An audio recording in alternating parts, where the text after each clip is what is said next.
Bismillahirrahmanirrahim. Assalamualaikum warahmatullahi wabarakatuh. Innal hamdalillah nahmaduhu wa nasta'inuhu wa nastaghfiruh wa na'udzu billahi min syururi anfusina wa min sayyiati a'malina. Man yahdihillahu fala mudilla lahu wa man yudlilhu fala hadiyalah. Asyhadu an la ilaha illallah wa asyhadu anna Muhammadan abduhu wa rasuluh. Allahumma salli wa sallim wa barik ala sayyidina Muhammadin wa ala alihi wa ashabihi ajma'in, amma ba'du. Yang saya hormati para jamaah pengurus DKM Masjid Baitul Badi. Masya Allah, ini kalau masjidnya rame kayak gini, saya sudah ngeri kiamat sebentar lagi aja, Pak. Karena memang kebangkitan Islam itu ada di akhir zaman. Umat Islam ini bentar lagi memang akan diberikan kejayaan oleh Allah Subhanahu wa taala. Karena memang semuanya berawal dari masjid, ya. Semuanya berawal dari masjid. Semuanya berawal dari kesadaran kita untuk memakmurkan rumah Allah Subhanahu wa taala. Para jemaah yang dimuliakan oleh Allah, insyaallah kajian kita pada malam hari ini kita akan meneruskan tentang al-iqtisad al-islamiyah atau ekonomi Islam, bagian dari fikih muamalah, yang insya Allah kita hari ini akan membahas tentang hubungan al-iqtisad al-islamiyah, hubungan ekonomi Islam dengan ilmu-ilmu yang lain.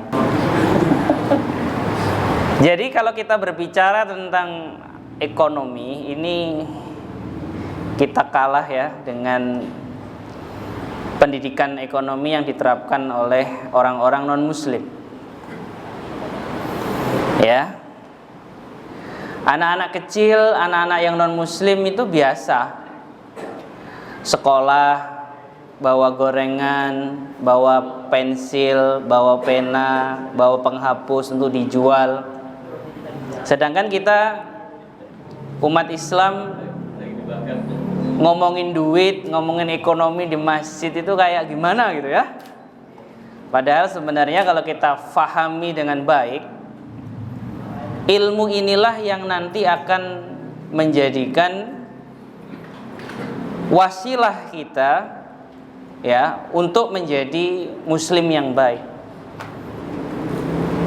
Karena ilmu al-iqtisad ini atau ilmu tentang ekonomi ini wajib menurut saya untuk dipelajari karena termasuk bagian dari al-ahkam asy-syar'iyyah, bagian dari hukum-hukum syariat. Apa saja ilmu-ilmu yang berhubungan dengan al-iqtisad al-islami, ilmu-ilmu yang berhubungan dengan ekonomi Islam? Yang pertama, ilmu yang berhubungan dengan al-iqtisad al-islami atau ilmu tentang ekonomi Islam adalah al-aqidah, ilmu tentang keyakinan. Ini Pak, ilmu seperti ini hanya ada dalam Islam, Pak. Jadi kalau kita berbicara ekonomi, kita harus menghubungkan dengan ilmu tentang akidah kepercayaan.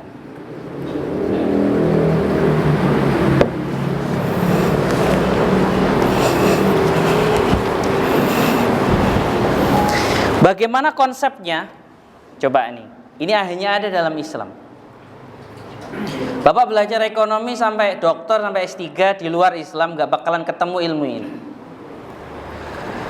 Ilmu tentang ekonomi seseorang, ilmu tentang rizki seseorang, ilmu tentang duit seseorang. Coba lihat nih ya. Ilmu tentang kekayaan seseorang itu erat kalau dalam ekonomi Islam berhubungan dengan masalah akidah.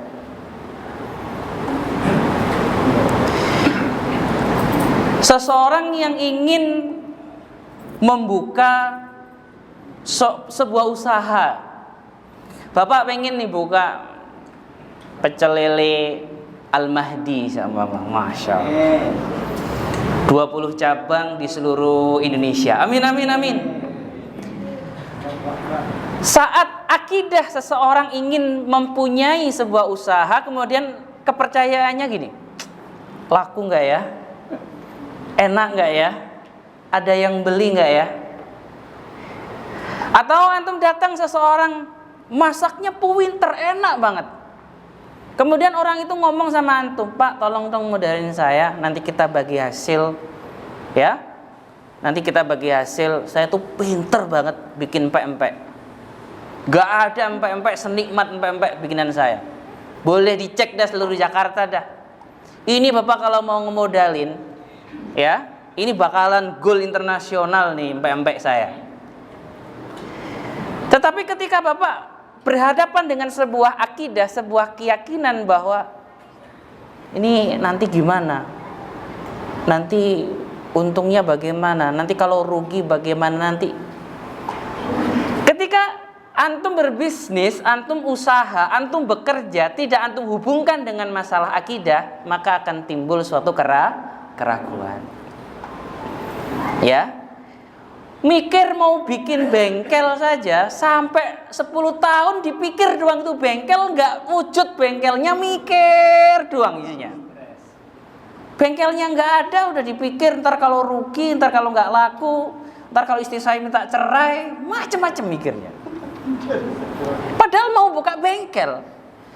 Coba kalau kita punya akidah, bekerja itu suatu kewajiban.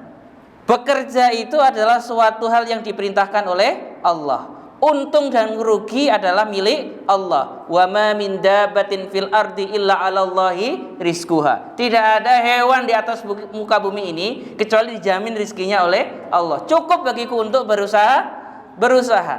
Maka nggak kebanyakan mikir gitu. Ya, Betul Badi ini tahun depan harus punya sekolah SDIT. Amin amin. Gak usah kebanyakan mikir gitu. Ini tanah luas itu dibangun 10 lantai, apa sih susahnya? Modal, butuh modal. Ada pemodalnya. Pak Mahdi ini tinggal kita korek 3 miliar keluar nih. Amin. Gak usah susah, tinggal mau ngelola apa enggak. Makanya kalau kita berbicara tentang ekonomi, kita berbicara tentang akidah. Ya. Hadirkan Allah dalam usaha antum, maka usaha itu akan ditolong oleh Allah. Gampang kok cara menghadirkan usaha. Menghadirkan Allah dalam usaha gampang. Ya, antum usaha nih, niatkan 2,5% keuntungannya untuk masjid. Ternyata rugi, naik 5% keuntungannya untuk masjid. Rugi lagi, naik 10% keuntungannya untuk masjid. Tuh. Ketika antum ada sebuah niat untuk suatu amal, maka Allah akan mencarikan jalan gimana agar usaha antum ini nanti ditolong. Jelas ya? Makanya ketika antum berbicara tentang ekonomi, antum juga harus berbicara tentang masalah akidah. Ya. Saya sering ngasih contoh ini, mungkin berkali-kali saya ulang. Ya. Kenapa antum 20 tahun jualan boro-boro kebeli rumah? Buat hidup aja masih susah. Bener nggak Pak? Ya, sedangkan Abdurrahman bin Auf hijrah dari Makkah ke kota Madinah, semua hartanya ditinggal, cuma punya harta baju yang menempel di tubuhnya saja, hanya butuh waktu 2 tahun untuk menjadi orang terkaya di kota Madinah. Berapa tahun Pak? Bapak usaha 20 tahun, dicek saldo ATM-nya minus. Ya, minus itu saldo ATM-nya. Kenapa? Karena antum tidak menghadirkan akidah ini dalam antum berbisnis. Coba, ada yang jualan, angkat tangan dong yang jualan. Bisnis. Pembisnis. Masya Allah, mau saya doain nih, pembisnis. Wah, iya. Kalau guru enggak.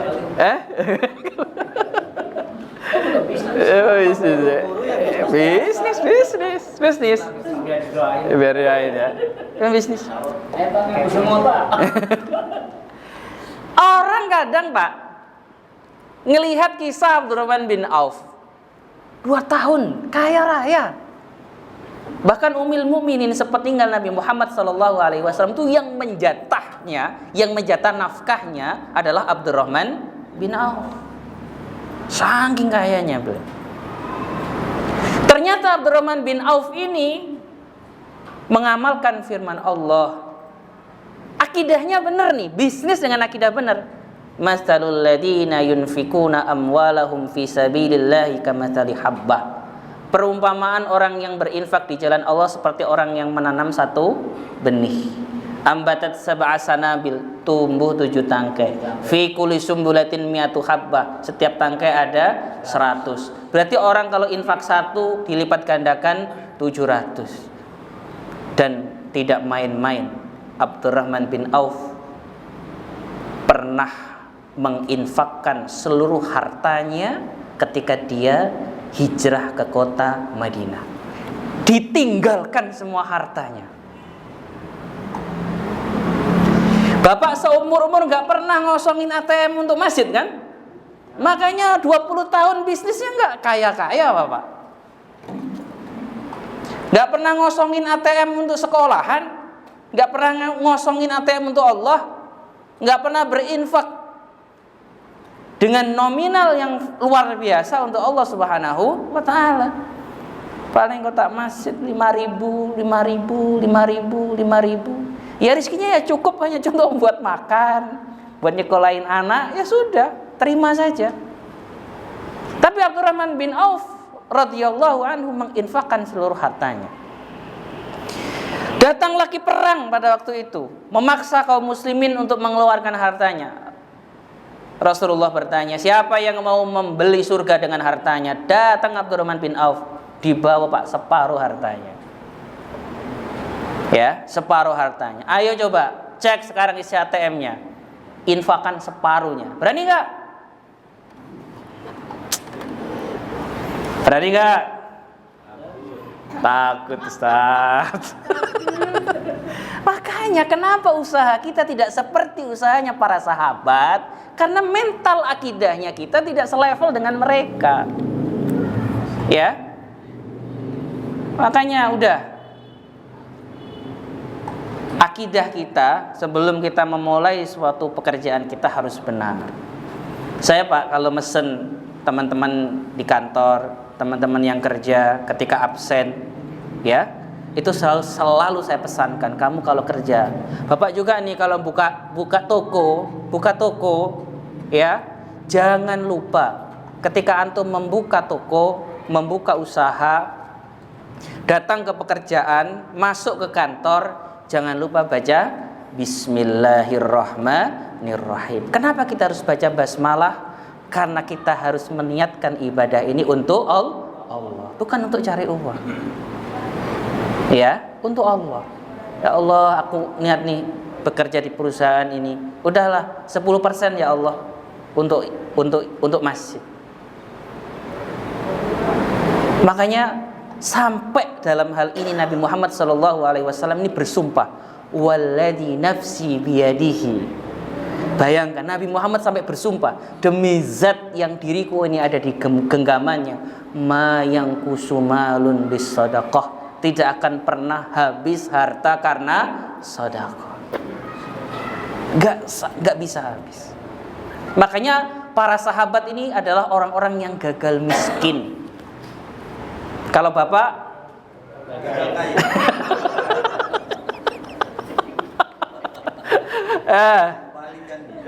sahabat-sahabat Rasul ini orang-orang yang gagal miskin.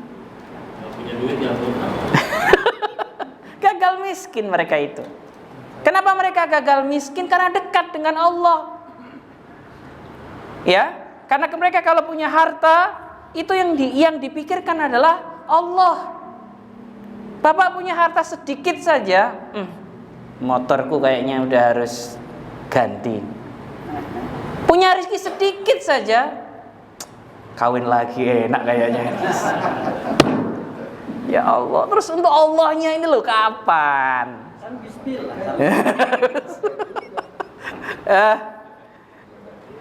Ya Allah. Enggak, beliau ini calon donatur sekolah di Baitul Badi ini. Amin, amin, amin. Calon donatur. Udah, diem saja pokoknya. Saya ngomong lah. Antum tinggal bikin proposalnya saja. Ya. Nanti sebutin aja berapa. Ya. Jadi kalau kita melakukan sesuatu itu pertimbangannya adalah akidah. Jangan seperti orang kapitalis. Orang kapitalis itu selalu keuntungan. Kalau aku kasih ini untungnya apa? Kalau aku investasi di sini keuntungannya apa? Kalau aku tuh. Bapak usaha itu niatnya bantu orang. Niatnya lillah karena Allah, niatnya untuk bangun sarana pendidikan, niatnya untuk membangun masjid, niatnya untuk haji, niatnya untuk umroh gitu loh. Kita kaya ini bukan untuk apa? Menjadikan diri kita ini takabur, enggak. Bapak lihat nih. Rukun Islam kita ada berapa? Rukun Islam kita ada berapa? 5. Bapak ini yang sudah sempurna 5-5-nya angkat tangan. Udah haji belum? Oh, jangan angkat tangan. Yang udah sempurna 5-5-nya angkat tangan. Masya Allah. Ini menunjukkan bahwa ternyata kita ini Islamnya belum sempurna. Biar sadar gitu loh. Boyo sadar. Bapak ini Islamnya belum sempurna. Ibarat bunyal Islamu ala khomsin. Islam itu dibangun dengan 5 tiang, Pak. Bapak sekarang tiangnya baru berapa? Zakat aja empot-empotan kayak gitu. Senengnya malah nerima zakat bukan malah berzakat, gimana tuh? Ya, harus dirubah ini, harus dirubah. Saya ngomong sama Pak Lasupi, tahun depan Masjid Baitul Badi kalau buka zakat, jangan cuma zakat fitrah, tapi harus dengan zakat mal, bukan zakat mall, zakat mal. Orang mobilnya banyak, rumahnya besar, zakat setahun sekali, zakat fitrah. Beras 3,5 kilo. Uangnya berapa itu? Kalau diuangkan 35.000. Inna lillahi wa inna ilaihi raji'un. Terus kok mau berkah itu gimana hartanya, Pak? Ya. Makanya kalau kita cobalah diraba gitu. Islam itu 5, Pak. Kalau Bapak gak punya uang, itu gak bisa sempurna imannya, sempurna Islamnya. Karena kalau kita haji, kita butuh tiket, Pak. Ya, Ustadz ada yang bayarin, Ustadz tetap butuh makan di sana, bener gak? Ayo, makan sudah ada yang nanggung di sana. Pulangnya tetap istri di rumah tetap harus ngasih nafkah tuh. Makanya rukun Islam itu 2, itu adalah ibadah maliyah. Ibadah yang sifatnya adalah harta. Ini pentingnya kita menjadikan ekonomi kita baik. Ini bukan untuk biar gagah gitu, biar disegani sama keluarga, biar dipanggil kemana-mana, Pak Haji, Pak Bos, ya kan? Enggak untuk itu. Makanya harus kita hubungkan al-iqtisad al-islamiyah ke ekonomi Islam kita dengan masalah akidah. Siap ya, tahun depan daftar haji semuanya. Amin, amin. Gak usah mikir dah, daftar dulu.